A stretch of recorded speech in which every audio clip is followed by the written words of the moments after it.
Boa noite, igreja. Se você tem a sua Bíblia, você pode abri-la no livro de Gênesis, no capítulo 37.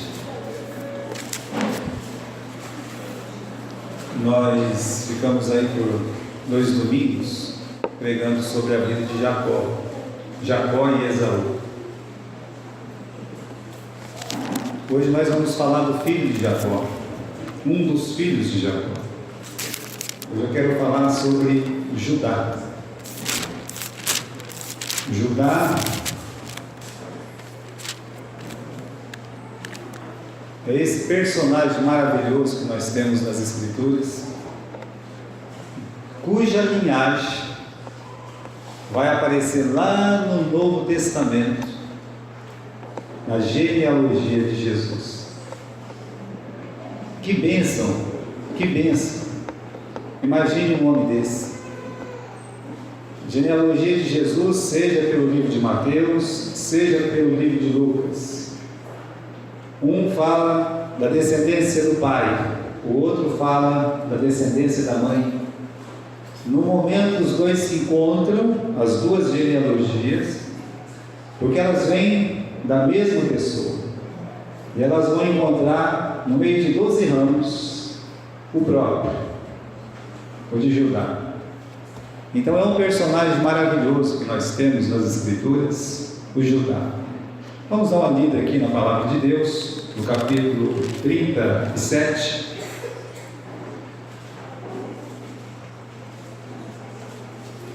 versículo 19. Dizia um ao outro: vem lá o tal sonhador.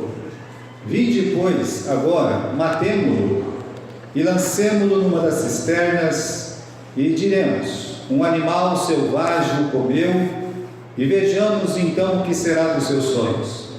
Mas Rúben, ouvindo isso, livrou-o das mãos deles e disse: não lhe tiremos a vida. Também lhes disse Rúben: não derrameis sangue, lançai-o nessa cisterna que está no deserto, e não ponhais a mão sobre ele. Isto disse para livrá-lo deles, a fim de o restituir ao pai. Mas logo que chegou José a seus irmãos, despiram-no da túnica, a túnica atalar de mangas compridas que trazia, e tomando-o lançaram na cisterna vazia sem água. Ora, sentando-se para comer pão, olharam e viram que uma caravana de ismaelitas vinha de Gileade. Seus camelos traziam arômadas, bálsamo, mirra, que levavam para o Egito. Então disse Judá a seus irmãos: do que nos aproveita matar o nosso irmão e esconder-lhe o sangue? Vinde, vendamo-lo aos ismaelitas, não ponhamos a mão sobre ele, pois ele é nossa carne, ele é nosso sangue. Seus irmãos concordaram, e passando os mercadores midianitas, os irmãos de José o alçaram e tiraram da cisterna, e o venderam por 25 de prata aos ismaelitas, e estes levaram José ao Egito. Tendo Rúben voltado à cisterna, eis que José não estava nela, então rasgou as suas vestes. E voltando a seus irmãos, disse: não está lá o menino? E eu, para onde irei? Então tomaram a túnica de José, mataram um bode e a molharam no sangue, e enviaram a túnica atalar de mangas compridas, fizeram-na levar a seu pai, e lhe disseram: achamos isto, vê se é ou não é a túnica do seu filho. E ele a reconheceu e disse: é a túnica do meu filho. Um animal selvagem o terá comido, certamente José foi despedaçado. E então Jacó rasgou as suas vestes, cingiu de pano de saco e lamentou o seu filho por muitos dias. Senhor, mais uma vez viemos à sua presença. Eu rogo a Ti, Senhor, que nos ajude, que nos abençoe, a trazer uma palavra de conforto, uma palavra de esperança, a palavra de salvação para todos que precisam, Senhor, dessas palavras. Usa o teu servo nesta noite e nos abençoe em Cristo Jesus. Que o teu servo seja instrumento usado pelo Espírito Santo. O Espírito Santo, através da sua palavra, penetre nesses corações. Em nome de Jesus. Amém. Irmãos, hoje nós vamos falar que Judá, ele escolhe superar o seu passado. Judá, ele não permite ser vencido pelo seu erro e nem pela dor que lhe causaram.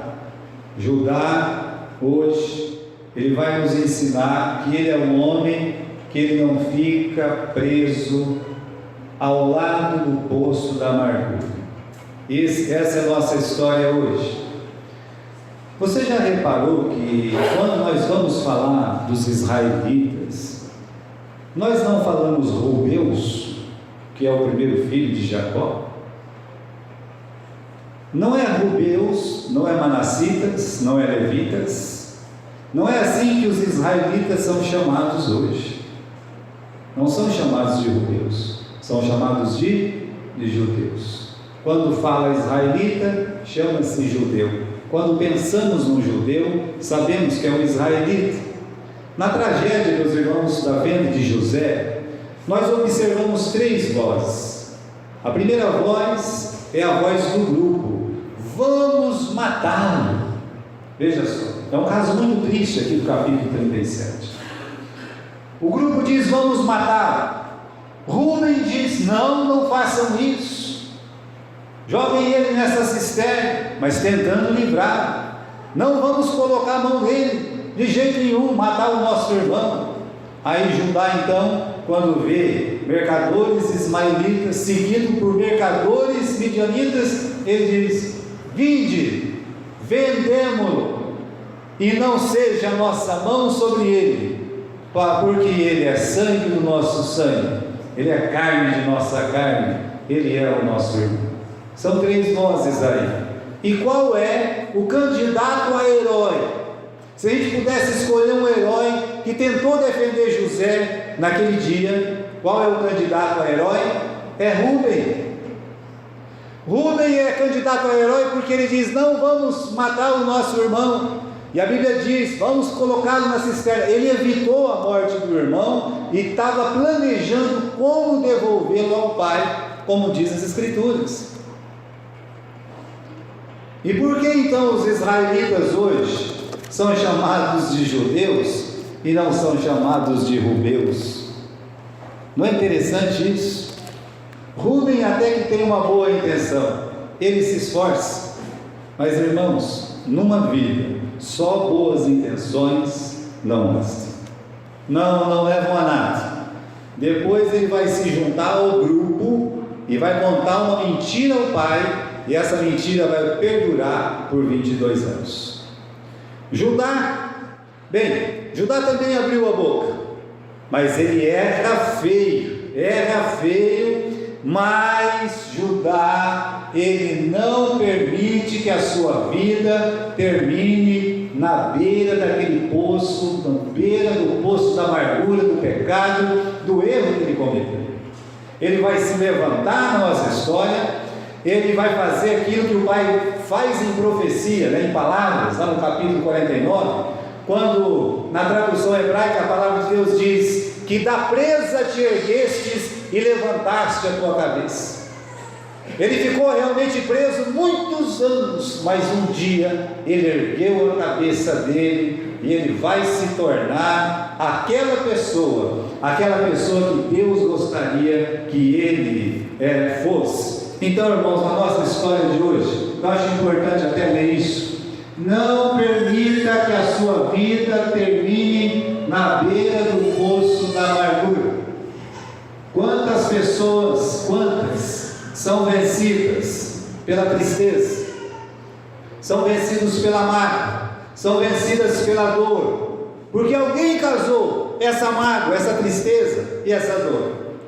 E quantas pessoas são vencidas pela lembrança de um erro cometido no passado longo para trás ou recente, que não foi perdoado pela vítima, e nem ela consegue se perdoar. A pessoa não consegue, ela fica presa naquele poço.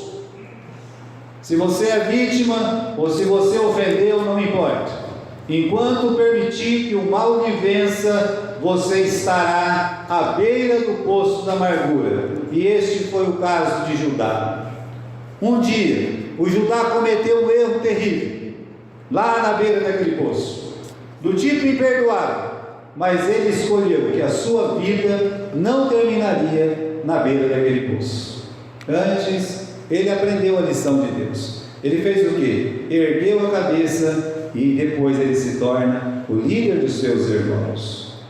Então essa é a nossa história hoje. Judá, ele não permite que a sua vida fique presa ao poço da amargura, lá naquele pecado, naquele erro que ele cometeu contra o seu irmão. Quando nós olhamos a história de Judá, ele tem uma escolha, a escolha de glorificar a Deus.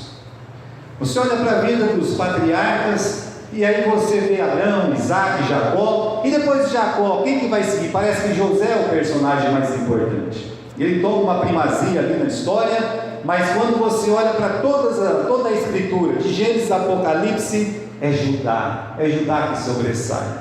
Mas quando Judá nasceu, começa por aí. Ele tem um começo maravilhoso, o Judá. Ele nasce, nós já vimos aqui algumas vezes, nasceu o primeiro filho de Jacó com Lia. E Lia fala: eu vou agradar o meu marido, vai chamar Ruben, né? E ela vai fazendo isso até o terceiro filho. Eu quero agradar o meu marido, agora o meu marido vai me amar, agora sim eu vou ser a mulher preferida. Então ela vai dando luz aos filhos e vai colocando o nome dos filhos que agradava o marido ou fazia com que ela se sentisse melhor. Mas quando nasceu o quarto filho, e ela também já tinha visto que o marido não estava nem aí com ela mesmo, mas quando nasceu o quarto filho, ela podia se revoltar, ou ela podia cair naquele mesmo erro, mas ela disse: agora eu vou glorificar, agora eu vou louvar o nome do Senhor, e deu o nome de Judá. Judá quer dizer louvor, ou seja, louvor ao Senhor. Então o Judá, é assim que ele começa a sua história. O nome dele indica o quê? O propósito de Deus para a vida dele. Judá, a sua vida, meu filho, é para dar glória a Deus, é para glorificar a Deus, e esse é o propósito de Deus para todo crente, para todo servo de Deus. Não existe ninguém aqui que tenha tido a salvação em Cristo, que o propósito não seja ser assim, glorificar, louvar o nome do Senhor. É o mesmo de Judá, através, meus irmãos, do José. Agora, José, ele aparece na história, e ele aparece na história tipo como uma provação para Judá e os seus irmãos. Ele se levanta, ele tem 2 sonhos. Ele sonha com os molhos, que 11 molhos se voltam para o dele e se encurvam. Ele sonha com o sol, com a lua, com as estrelas, e uma das estrelas, separada do sol, da lua e de 11 estrelas, é justamente ele, e todos estão virados para ele. Agora, veja só, esse último sonho: sol, lua, estrelas, luzeiros. Deus está dizendo assim para José, e está dizendo para toda a família de Israel: família de Israel, vocês vão ser a luz deste mundo, como a igreja é a luz do mundo. Mas Israel, até aparecer a igreja, deveria ser a luz do mundo, deveria ser esse luzeiro. Deus disse isso: olha que bênção, vocês vão ser a minha luz deste mundo. E aí Judá, ele tem a escolha, junto com seus irmãos. Ele poderia naquele momento olhar e dizer assim: glória a Deus, bendito seja Deus, Senhor, o Senhor tem um plano maravilhoso para a nossa vida, e o Senhor vai usar o meu irmão, praticamente o caçulinha, o José, para nos liderar. Bendito seja o seu nome. Eu aceito, Senhor, eu te louvo por escolher o José, e principalmente por escolher a nossa família para ser uma luz deste mundo. Deus queria que acontecesse assim, meus irmãos. que os irmãos se agradassem, que os irmãos ficassem felizes com essa notícia que eles iam ser a luz do mundo. Mas não foi isso que aconteceu. Deveria ser essa a escolha de Judá e de seus irmãos, mas não foi isso que aconteceu. Judá, ele escolhe ir contra os planos de Deus, e o motivo é a inveja. O Judá tinha inveja do carinho que o pai tinha com José, o colo, o cuidado, o amor, o afago, aquela túnica de diversas cores que o pai mesmo faz com as suas mãos e coloca sobre os ombros de José, e José passa a desfilar diante dos seus irmãos com aquela túnica toda linda, maravilhosa. Repare bem, aquilo causou muita inveja, mas ele tem inveja do jeito que o José anda, do jeito que o José ele se comporta. Ele invejava principalmente o fato de que Deus colocou José como líder sobre eles. Não um líder espiritual, mas um líder para um momento crucial, que seria naquele tempo das 7 vacas magras. Então Deus escolheu José. E o que essa inveja produziu? Produziu o quê? Produziu impaciência, já não conseguiam falar com José em paz, produziu ódio, eles olhavam para José com ódio. Como pode Deus ter escolhido José e não ter escolhido cada um de nós? Por que não eu, Judá? E ainda mais, produziu o desejo de morte. A inveja faz isso. Se você tem inveja de uma pessoa, você não vai ter paciência com ela, não vai. Você vai passar a detestá-la, odiá-la, e se você puder, você vai exterminar essa pessoa. Foi o que Judá e os seus irmãos fizeram. Então ele escolhe exterminar o sonho de Deus. Capítulo 37 e versículo 20: Vinde, pois, agora, matemo-lo e lancemo-o numa destas cisternas, e diremos: um animal selvagem o comeu. Qual era o projeto inicial? Era matar José, é dar fim na vida dele, acabar com esse que tinha a primazia. E qual era o plano depois de matar o José? Dizer que um animal selvagem fez o quê? O comeu. E eles assim, teve uma interrupção nesse plano, mas o plano ele foi praticamente cumprido à risca, porque essa foi a notícia que chegou ao seu pai, e é assim que eles consideravam o seu irmão, uma pessoa morta. Judá, meus irmãos, ele só não se tornou um assassino porque Rúben entrou no meio. Rúben disse: não, vocês não podem fazer isso, versículo 21. Rúben, ouvindo isso, livrou-o das mãos dele: não, nós não vamos tirar a sua vida. Então Judá, ele não mata, mas Judá vende o irmão só para ver satisfeito o sentimento de ciúmes, de ódio que ele tinha contra José. E pior, eles não sabiam disso, mas eles estavam mandando para longe o sonho de quem? O sonho de Deus para toda a família.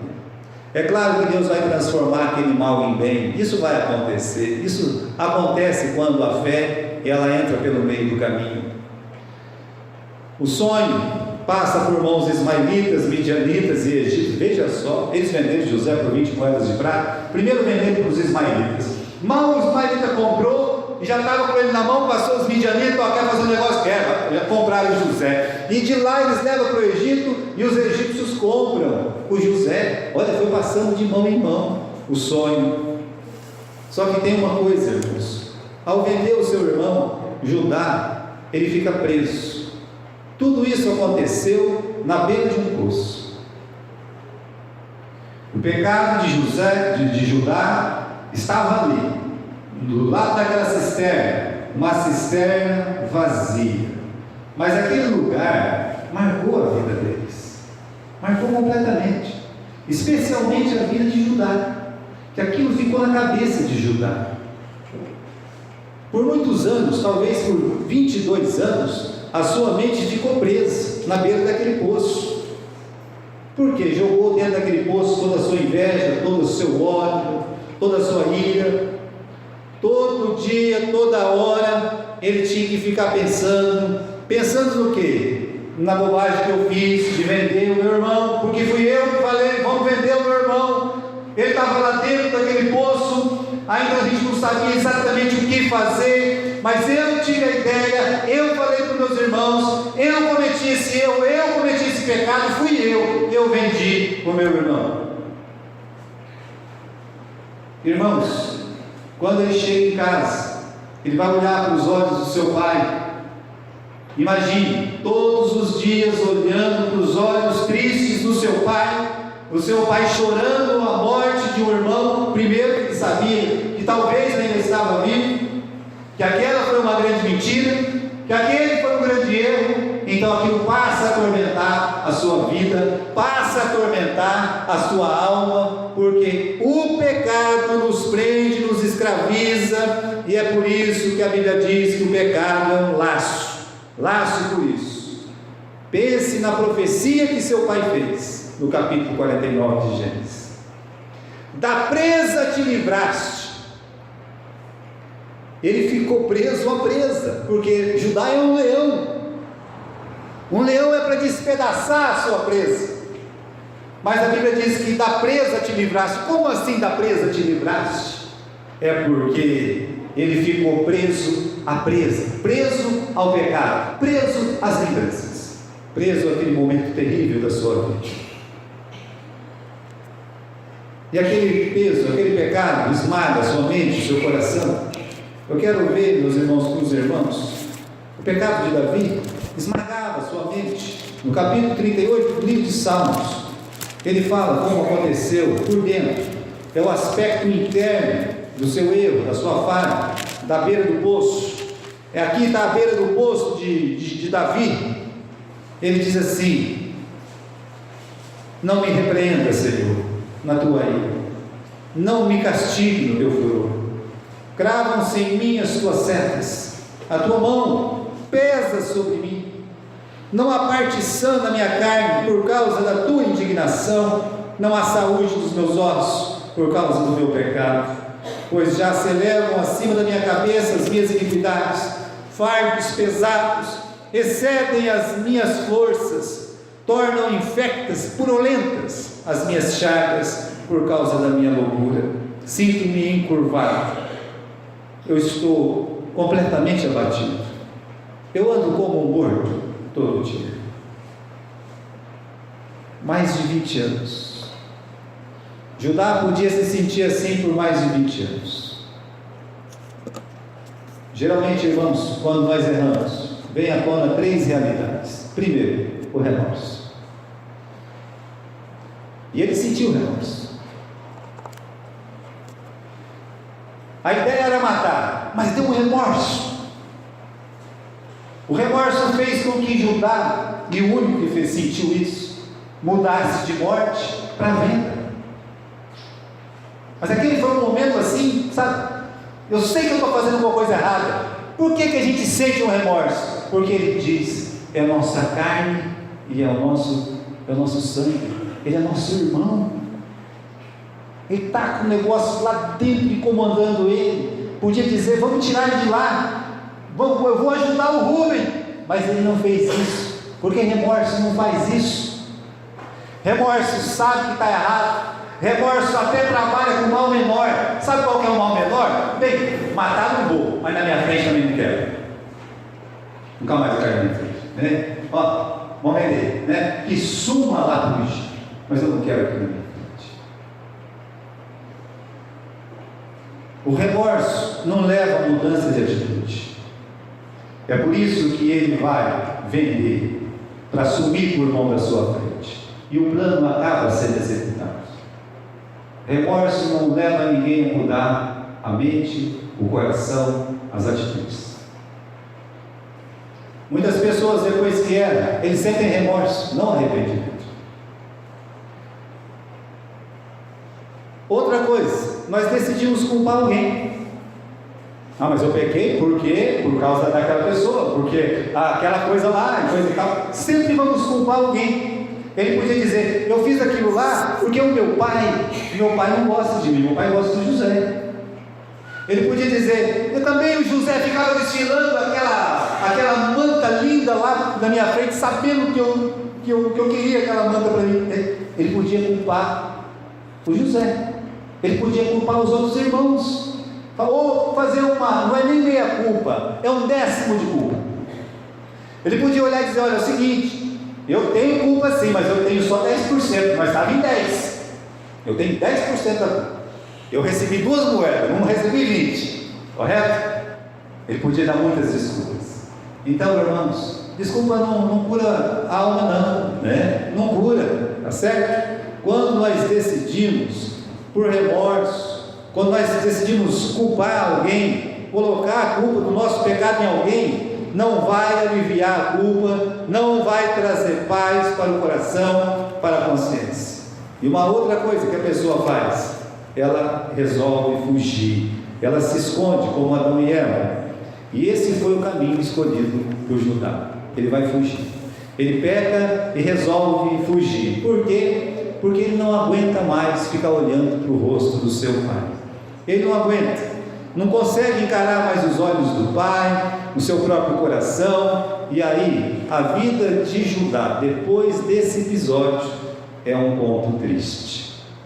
Conto triste por quê, pastor? Porque ele está amarrado naquele poço, porque ele não pede perdão, porque ele não se sente perdoado. E se nós não pedimos perdão e nos sentimos perdoados, então nós ainda estamos amarrados naquele poço, no poço da amargura. E é assim que o Judá ele ficou. Como é que a gente sabe disso? É pela sua história, é pelo conto triste que segue a história de Judá. Olhando para o livro de Gênesis, no capítulo 37, nós temos o quê? Que o José, ele é vendido no capítulo 37. Quando abre o capítulo 38, diz assim: aconteceu por esse tempo. Quando a Bíblia, as Escrituras, diz assim, por esse tempo, quer dizer, nesse período que ele vendeu o seu irmão. Ele vivia um peso na consciência, preso lá naquele poço da amargura. Então, por esse tempo de angústia, a Bíblia diz que ele tomou algumas decisões. No versículo 1 do capítulo 38, primeiro, ele se apartou dos seus irmãos. Primeiro, ele sai da sua casa, ele sai da casa do pai, ele se aparta dos seus irmãos. Quando uma pessoa está em pecado, quando ela é membro da igreja, é muito comum você ver essa atitude, a atitude da fuga, porque ela ainda está sendo movida pelo remorso e não pelo arrependimento. Essa pessoa, ela sai da casa do pai e ela se afasta dos seus irmãos. Ela volta para o mundo, ela vai para a casa do Ira. É aqui, no versículo 1 do capítulo 38. Se apartou dos seus irmãos, hospedou-se na casa de um adulamita chamado Ira, e ele viu a filha de um cananeu chamado Sua, e ele a tomou por sua mulher e a possuiu. Então veja só: primeiro, ele abandona a casa do pai. Segundo, ele se afasta dos seus irmãos. Terceiro, ele abriga-se, ele se alinha com os ímpios. Ele está amigo de um adulamita que vai levar ele a ter um caso e ajudar ele a ter um caso com uma prostituta. Mas pior, ele vai se aparentar com aqueles cujas vidas carregam uma maldição de Deus. Ele se casa com uma cananeia e ele tem filhos cananeus judeus. É um ponto triste. Sucederam-se inúmeros desastres familiares nesse conto triste. Repare, o capítulo 37 para a história de José, só retorna na história de José no capítulo 39. E por quê? Porque no capítulo 38 Deus tem que contar esse episódio, esse conto triste de Judá. Qual o conto triste? É que Judá, ele resolve fugir e não deu certo. A fuga dele não deu certo, muito desastre na família. Ele viveu a realidade de ter um lar pagão, uma esposa cananeia, com costumes abomináveis a Deus. Ele saía para trabalhar e essa mulher então criava os filhos como cananeus e não como os israelitas. Chegou na idade de casar esses meninos com 18, 20 anos, talvez menos um pouco, talvez mais um pouco. Mas o certo é que Judá arrumou uma esposa para o mais velho, a Tamar. E esse menino, ele tinha costumes nojentos, ele tinha costumes assim, imundos. E Deus o matou. A palavra de Deus diz bem claro, que o ele era mau aos olhos do Senhor, e assim Deus o matou. Morrendo o primogênito, o segundo tem que casar com a mesma mulher, e foi isso que aconteceu. O Onã casou então com a menina. E aí? Bom, o Onã era tão perverso quanto o irmão. A palavra de Deus diz que ele era perverso, que ele era mau, aqui no capítulo 38, e Deus o matou, a segunda morte. E aí ficou o terceiro, mas o terceiro era pequenininho, e ele disse: não posso entregar esse aqui, né? Então veja, foi acontecendo desastres, desgraças na sua família. Ele viu os seus filhos serem maus, morrerem pelo juízo divino. E aí então, o pior dos piores é que a sua esposa morre e ele fica sozinho. E aí então ele vai lá para o campo e ele é aconselhado lá pelos amigos e coisa e tal: olha, arruma ele uma prostituta cultural. Meus irmãos, o fato dele ter ido com aquela mulher já é um erro, mas o motivo que aquela mulher estaria ali é um erro maior.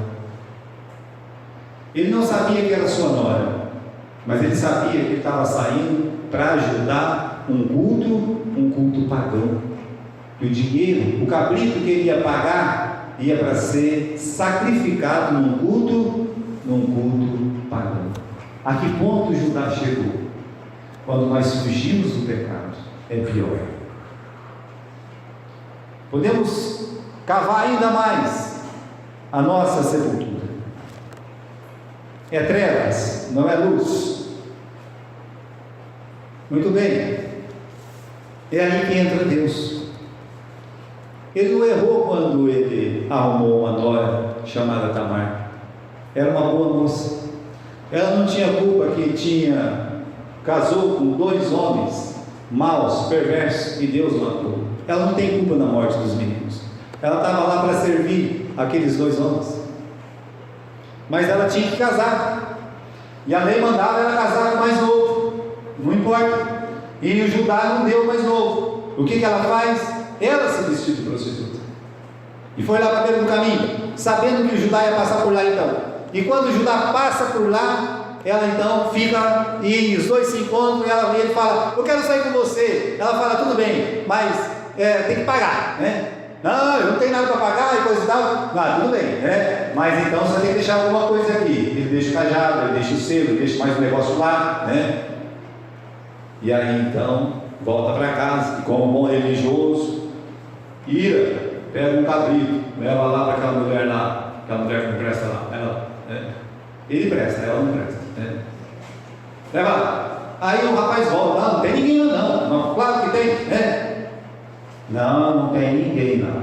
Então tá bom, deixa para lá, né?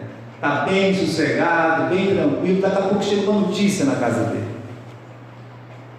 E como as pessoas são fofoqueiras, mas ela até queria ser descoberta. Chegaram no Judá e disseram: Judá, homem religioso, né? Judá, você não sabe da pior. O que aconteceu, meu filho? A sua nora está grávida. Grávida! Eu já não gosto dela mesmo. Matou os meus 2 filhos. Agora é a hora da vingança. Tire esta sem vergonha para fora e vamos queimá-la. Olha só, não queria nem apedrejar, porque queimar é pior do que apedrejar. É uma dor muito maior. A pessoa já leva uma pedrada na cabeça e já desmaia, né? Já fica assim. Agora, queimado, Veja só que crueldade. Foi isso. A nora prega uma lição nele. Quando se veste de prostituta, o atrai, deita-se com ele, fica grávida. E então eles vão pegar a moça para queimar. O camarada já estava até com o fósforo na mão. Acho que quem mandou o fósforo foi ele mesmo, né? Doidinho para tacar fogo naquela mulher. Mas agora o negócio vai ficar bonito aí, né? Então, quando estava pegando ela disse: opa, para. O pai dessa criança é o dono desse cajado, é o dono desse selo, é o dono desse treco aqui, né? Vocês vão pegar e vão levar lá para ajudar. E vocês vão dizer o seguinte, capítulo 38, versículo 25. Eu falei 25? Certo. Versículo 25. E tirando-a, mandou ela dizer a seu sogro: do homem de quem são estas coisas, eu estou grávida. E disse mais: reconhece de quem é este selo, e este cordão, e este cajado. O treco é o cordão. Reconhece. Abra no capítulo 37 e no versículo 32. Enviaram a túnica talar de mangas compridas, fizeram-na levar a seu pai e disseram: achamos isto, reconhece se é ou não é a túnica do teu filho. Ela usa o que? A mesma palavra, com uma diferença. Ela não estava lá naquele dia, quando os irmãos mandaram dizer para o pai, não tiveram nem coragem de ir falar para o pai: reconhece se é a túnica do teu filho. Agora ela manda um recado para o sogro: reconhece se são teus o cordão, o cajado e o selo. Irmãos, dizem que para bom entendedor o pingo é uma letra. Ela não falou que era ele. O que Deus faz é colocar ele do lado do poço, depois de quase 20 anos. Do lado do poço. Veio a memória do nosso Judá, as palavras que ele mandou dizer para o pai, o mal que ele havia feito para o pai, o mal que ele havia feito para o seu irmão, tendo vendido o irmão como escravo. E é por isso que Judá, ele resolve sair da beira do poço. Como é que ele conseguiu sair da beira do poço? Primeiro, reconhecendo que ele estava errado. Aqui no capítulo 38, o que ele diz? Capítulo 38 e versículo 26. Reconheceu-os Judá e disse: mais justa é ela do que eu. Ou seja, para um homem como Judá reconhecer, trazer a mulher para dentro da sua casa, ou pelo menos fazer uma casa para ela, porque ele não conheceu mais ela, e criar os filhos, dizendo: esses 2 filhos são meus, eu errei, estou errado. É porque já não há remorso mais. Agora nós estamos trabalhando com um homem arrependido. É diferente, é muito diferente. Essa consciência pesada que atormentava o seu coração deu lugar a um arrependimento, um reconhecimento. Isso, meus irmãos, para um homem na época dele era muito duro, era muito difícil. Reconhecer que ele é um pecador diante de todo um clã, de todas as pessoas. E por isso a gente diz que felizmente a vida de Judá não terminou na beira daquele poço. Pessoas erram, pessoas sofrem tragédias. Hoje nós só estamos falando de quem erra, porque na semana que vem, quando a gente falar de José, nós vamos falar de pessoas que sofrem tragédia e também ficam na beira do poço. Pessoas erram, pessoas sofrem tragédias, decepções, e algumas nunca mais se levantam. A vida delas ficam presas com os pés, a mão e principalmente o coração amarrado naquele poço. O poço da vergonha. A vida deles acaba ali. E por que isso acontece? Eles não levantam a cabeça para olhar para quem? Para olhar para Deus. Só olha para trás, só olha para ver aquele poço. Eles não querem redimir o passado. Redimir o passado, sim. Eles não querem recriar a própria vida. Eles preferem ser vítima do destino. Então a pessoa não quer mudança. Ela não quer agir de acordo com a mudança que Deus quer. Ela quer ficar caída mesmo. Mas algumas pessoas não, são como Judá. Algumas pessoas são como Judá, e Judá mostra para nós que ele é o primeiro penitente na Bíblia. Nós não temos um outro personagem atrás de Judá, nem Jacó, e nem Abraão, e nem Isaac, e nem Noé, e nem Enoque, nenhum deles. Nós temos a palavra penitência tão colocada em cima da sua pessoa, como nós temos em Judá. Penitência é arrependimento, é a pessoa sentir o seu pecado, sentir que errou, sentir que cometeu uma grande falha, mas ele diz: eu não vou ficar morrendo aqui na beira desse poço, não, minha vida não vai acabar nesse poço, não, eu não vou admitir que a minha vida acabe aqui. Judá, ele começa a se libertar da beira do poço, quando ele percebe que Deus está falando pela boca da sua nora, com aquela palavra, reconhece. Aliás, essa é uma palavra muito boa para todos nós que erramos todos os dias e pecamos. Não é uma palavra boa? Reconhecer o nosso erro, reconhecer o nosso pecado. Dessa vez a lembrança não desperta tristeza, mas o desejo de mudar, e ele vai recomeçar a sua vida. Não está tarde demais, nunca é tarde. Estou aqui nessa cruz, desce daí, me tira daqui, né?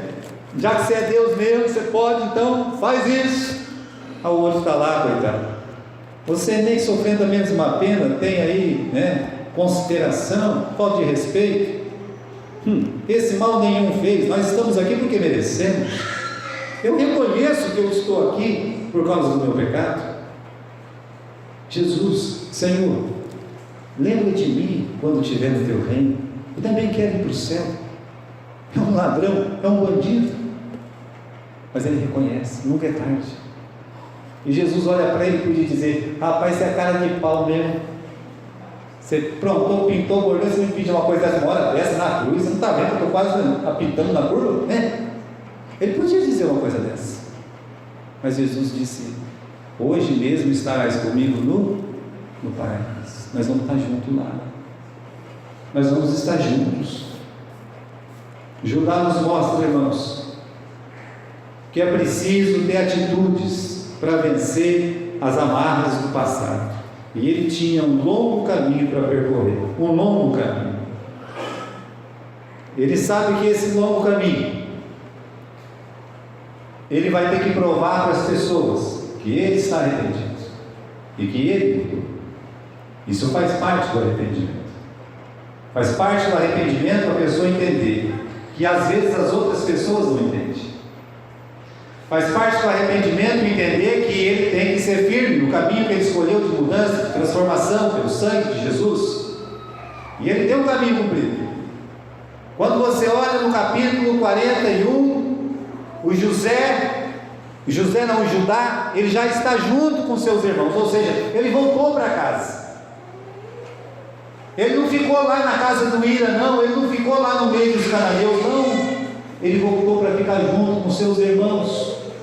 Ele quer ser aquela estrelinha. Não, mas é 12 estrelinhas e só uma, tudo está virado para essa uma. Você, Judá, você é essa última aqui, ó. né? Não importa, eu quero ser essa estrelinha, eu quero pertencer ao meu Israel. Ele voltou. Pois ninguém vai me tirar da casa do meu pai, não. Eu estou aqui. E ele, assim, ele não tem a confiança do pai, mas com o tempo ele recupera a confiança do pai. Quando Simeão é preso por José e eles têm que levar o Benjamim, é Judá que encara o pai e fala: pai, nós não vamos poder ir lá sem o Simeão, pai. Não vão levar o Benjamim, não vão levar, porque senão eu vou morrer de desgosto. Pai, se eu não trazer ele de volta, meu pai, o senhor pode ficar com os meus filhos, o senhor pode me matar, meu pai. Sabe que o pai olhou para os olhos dele? O Judá até podia dizer, o Judá não, o Jacó, o pai: você não cuidou nem de José, rapaz. Olha bem para você, você é um irresponsável. O pai podia dizer, mas o Jacó olha e diz: é verdade, leve o Benjamim. Meu filho não é o mesmo. O pai reconheceu que Judá não é o mesmo. Não é na mão de Rúben, o mais velho, que ele entrega o mais novo. Ele entrega na mão de quem? Nas mãos de Judá. Ele recuperou a confiança do pai. Já é um alívio. Oh, glória a Deus. Mas eu tenho que me entender com o objeto do meu pecado, com a pessoa que eu ofendi. Aí eles vão lá, levam o Benjamim. Determinado momento, eles comem tudo numa mesa. O camarada coloca do mais velho ao mais novo, todo mundo fica espantado com aquilo. E eles estão indo embora. José astutamente fala: pega esse copo de prata, coloca lá no saco do Benjamim, no meio do caminho, faz a abordagem, pega o menino, traz o menino para mim, que meu irmão não vai voltar no meio desses perversos. Essa é a ideia de José: catar Benjamim para ele, para não acontecer com Benjamim o que aconteceu com ele próprio. Estava tudo armado, e está lá todos eles indo, sabe, caminhando para Canaã, quando de repente a abordagem aconteceu, o copo é encontrado, você ladrãozinho, né? Aí, meus irmãos, os 12 irmãos saem, e o José sai na frente. Capítulo 44, versículo 16. O José não, o Judá, é ele que vai falar. Versículo 16: então disse Judá: que responderemos a meu senhor? Que falaremos? Como nos justificaremos? Deus encontrou o pecado dos teus servos. É isso que ele diz. Ele está dizendo para o José, sem José saber, pensando que José é o grão-vizir do Egito. Ele olha e diz assim: o senhor não sabe o que está acontecendo. Está acontecendo que Deus está nos punindo. Deus encontrou o nosso pecado. Eu corri muitos anos desse pecado, mas Deus encontrou esse pecado. Meus irmãos, ele mostra um arrependimento, e ele fala: olha, todos nós vamos ficar escravos aqui. Judá fala isso, e o José diz: não, que isso, eu não sou um homem bom desse jeito. Eu sou um homem bom. Só o ladrãozinho fica, o resto pode tudo ir embora, né? Vai ficar só o ladrãozinho, só o Benjamim. Aí, meus irmãos, é que você vê um Judá, um homem que jamais, há 20 anos atrás, jamais faria isso. Ele pula na frente de tudo. E ele conta a história dele. A história que ele conta é a história de uma família que tinha 12 filhos. E que um dos filhos morre, mas ele não fala como morreu. Mas para ele, o menino está morto. Mas aí ele fala: olha, o senhor perguntou tanta coisa para a gente falou da nossa família, o senhor mandou trazer o pequenininho, trouxemos o pequenininho, agora o senhor está prendendo o pequenininho. Ele é um vizir, ele não sabia que era José, mas ele diz assim: olha, se esse menino não voltar, o meu pai vai morrer, meu pai morre, eu não posso deixar meu irmãozinho aqui, eu não posso. Aí está, versículo 44, dê uma olhada lá, né? Eu acho que é esse o versículo, capítulo 44, não, é versículo 32. O teu servo se deu por fiador por este moço para com meu pai, dizendo: se eu não tornar trazer, serei culpado com meu pai todos os dias. Agora, José, agora, grão-vizir, agora, ó poderoso homem aí, né? Fique o teu servo no lugar do moço, por servo de meu senhor, e o moço que volte com os seus irmãos. Você me deixa no lugar dele. Ele não vendeu o irmão como escravo? Como é que faz para pagar isso? Só se tornando um escravo. Mas Deus não quer que você pague essa conta. Aí é que está a diferença. Deus não quer. Você pode até querer pagar, mas você não vai precisar pagar. Sabe por quê? Porque Jesus Cristo já fez o quê? Jesus Cristo já pagou. Mas ele precisava daquele momento. Aquela palavra, aquela frase, eu quero ser escravo no lugar do meu irmão. Aquela palavra, meus irmãos, tocou o coração do José. O José viu um outro homem na sua frente. E quando uma pessoa está arrependida e ela muda suas atitudes, aquela pessoa que foi ofendida por ela, um dia vai reconhecer: ele mudou, o Judá mudou, ele é outro homem, ele não é a mesma pessoa. Por que ele não é a mesma pessoa? Porque ele decidiu sair da beira daquele poço da amargura e ficar no colo de Deus, confiar na misericórdia de Deus, na graça de Deus, e começou a recuperar tudo que ele tinha perdido, a confiança do pai. Agora ele está diante de José. Então, no versículo 34, versículo 45, capítulo 45, versículo 1, José, não podendo se conter diante de todos que estavam com ele, bradou: sai todo mundo daqui, e se fez conhecer a seus irmãos, e levantou a voz em choro, de maneira que todos os egípcios o ouviram, e também a casa de Faraó, e disse a seus irmãos: eu sou José. Eles se abraçaram, eles choraram, eles se beijaram, eles se grudaram um no outro. Aquele arrependimento de Judá não mudou só ele. O arrependimento de Judá mudou o coração de José também, e de todos os seus irmãos. Sabe aquele versículo? Que todas as coisas cooperam para o bem? Então, todos eles estão ali arrependidos. Judá leva pela sua atitude os irmãos a crescer diante de Deus. Agora, irmãos, veja só, todos que erram na vida precisam entender algumas coisas. Primeiro, você não pode mudar o passado, não tem jeito. Segundo, quando entregamos a nossa vida a Jesus, estamos entregando nossas vidas nas mãos daquele que levou sobre si os nossos pecados e apagou as nossas culpas. É na mão dele que nós estamos. Eu não posso mudar, não pode, mas Deus pode te mudar, Deus vai mudar a sua vida, o seu jeito, suas palavras. Que o arrependimento nos leva a percorrer um longo caminho, onde mostraremos para todos que mudamos, que não somos mais aquela pessoa à beira do poço. O caminho às vezes é mais longo do que a gente imagina. Às vezes, pela misericórdia de Deus, esse caminho é abreviado. Um abraço, um cuidado, um amor, um carinho. Mas é um caminho a ser percorrido. Olhe o exemplo de Judá. Ele deixou de ser um invejoso, mal intencionado, para se transformar num irmão amoroso, abnegado. Se antes vendeu o seu irmão para ser escravo, agora ele se entrega para ser escravo no lugar do irmão. Todos foram abençoados por um homem que errou, mas se arrependeu. O que o pai disse? Judá, quando você se livrar da presa, ou seja, desse peso, erga a tua cabeça. A tradução original é muito linda. Livre-se do peso, erga a sua cabeça.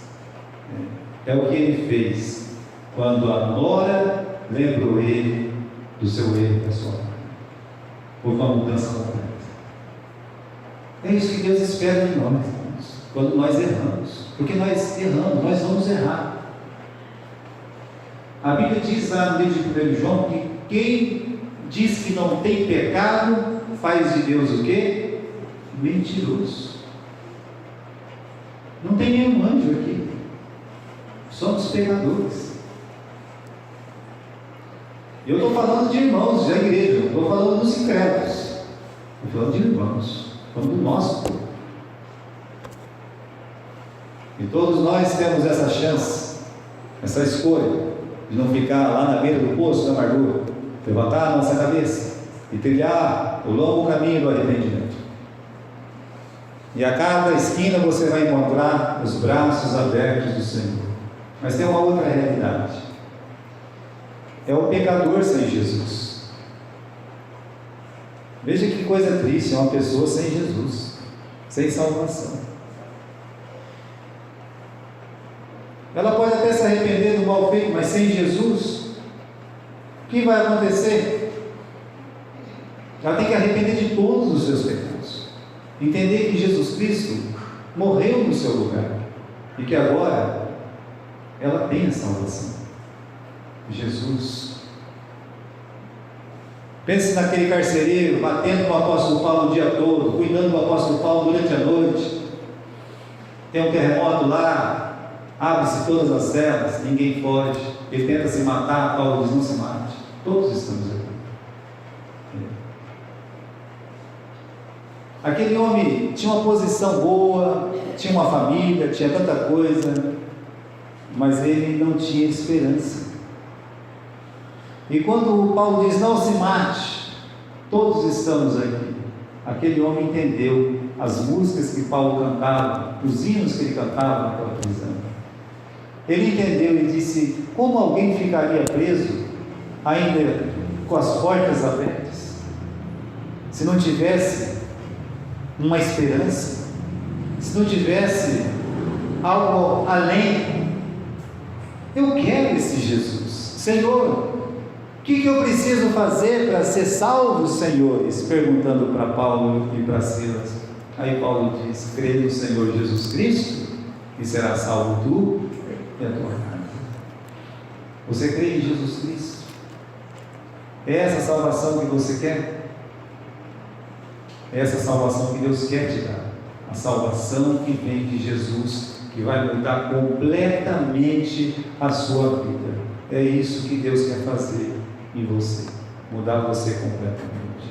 Na nossa história, o crente Judá, ele tem uma mudança, mas em cada história só vai realmente ter uma história espiritual no momento que aquela alma diz: Senhor Jesus, vem morar no meu coração.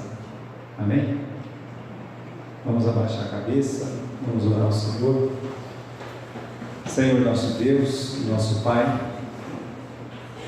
nós te agradecemos, Senhor, pelas bênçãos derramadas aqui na sua casa, tantas, ó Deus, maravilhosas bênçãos.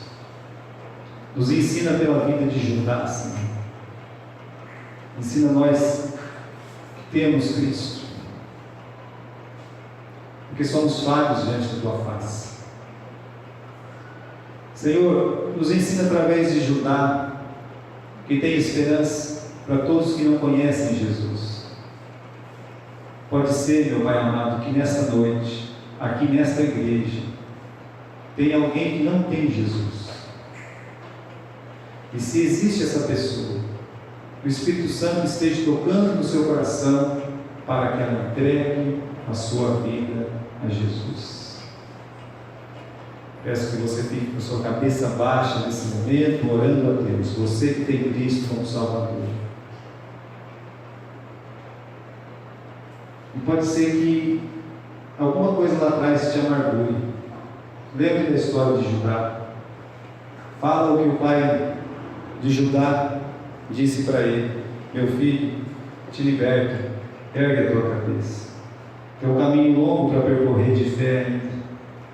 Você não pode morrer na beira desse poço da amargura.